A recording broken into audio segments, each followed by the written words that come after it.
Assalamu alaikum. My name is Shah Khan and I'm a student. First of all, I would like to congratulate Dr. Zakir Naik because not only the Muslims but everyone here is actually proud of you. So basically my question is, recently in the Indian news channel there was a case like the daughter-in-law was raped by her father-in-law and it was a Muslim. So basically the Maulvis gave it like that she has to marry her father-in-law and her husband is no more her husband. Do you have your say on that? The brother again has picked up a very important issue of the media, and people may be aware that a few months back there was a girl by the name of Imrana. She was raped by her father-in-law, and the fatwa was given by the majority of the Indian scholars, ulmas, and one Darul Ulum gave the fatwa that because she was raped by the father-in-law, she cannot go back to her husband. She is haram for her husband.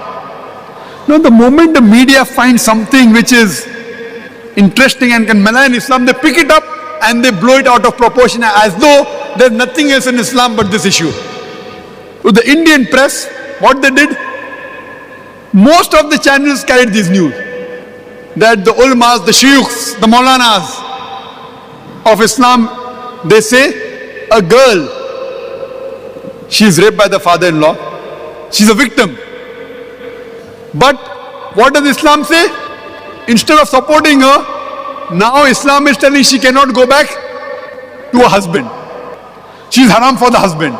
And they use this news and they blew it out of proportion even till this day today. Again, I always say that if you don't know how to answer the media, the people should be trained. And later on, after a few weeks, there were some other Muslim scholars who said, no,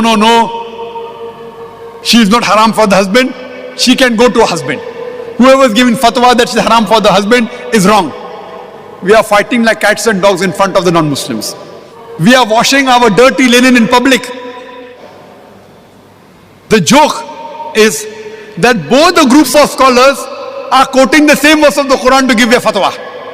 The group of scholars who say that she is haram for the husband, they are quoting a verse from the Quran from Surah Nisa, chapter number 4, verse number 22, which says that you cannot do nikah with the woman who your father has done nikah with. Now in Arabic, nikah has got two meanings. One meaning is marriage and the other meaning is sexual intercourse. And you ask any Arab who is well versed with Arabic, he'll tell you yes, nikah has got two meanings. One is marriage, the other is sexual intercourse.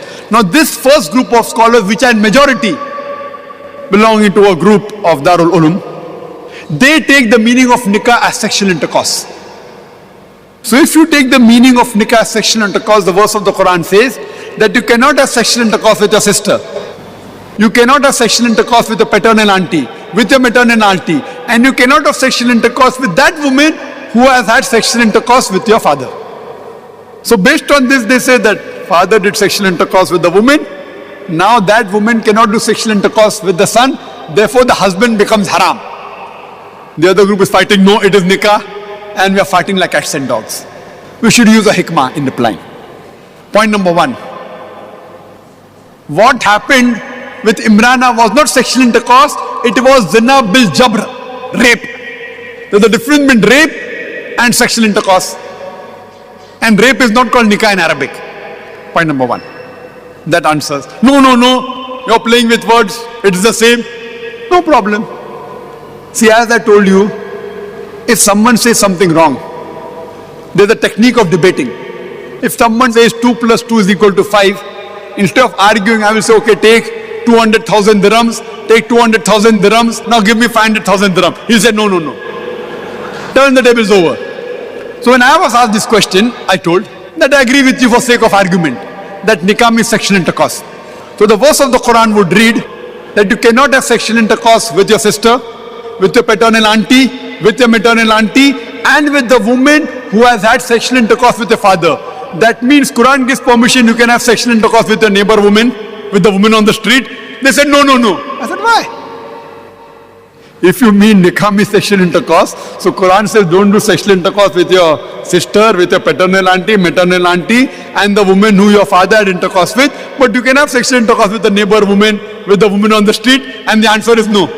So the right meaning is nikah means marriage, which reads you cannot marry your sister, you cannot marry your paternal auntie, your maternal auntie, and you cannot marry the woman that has married your father.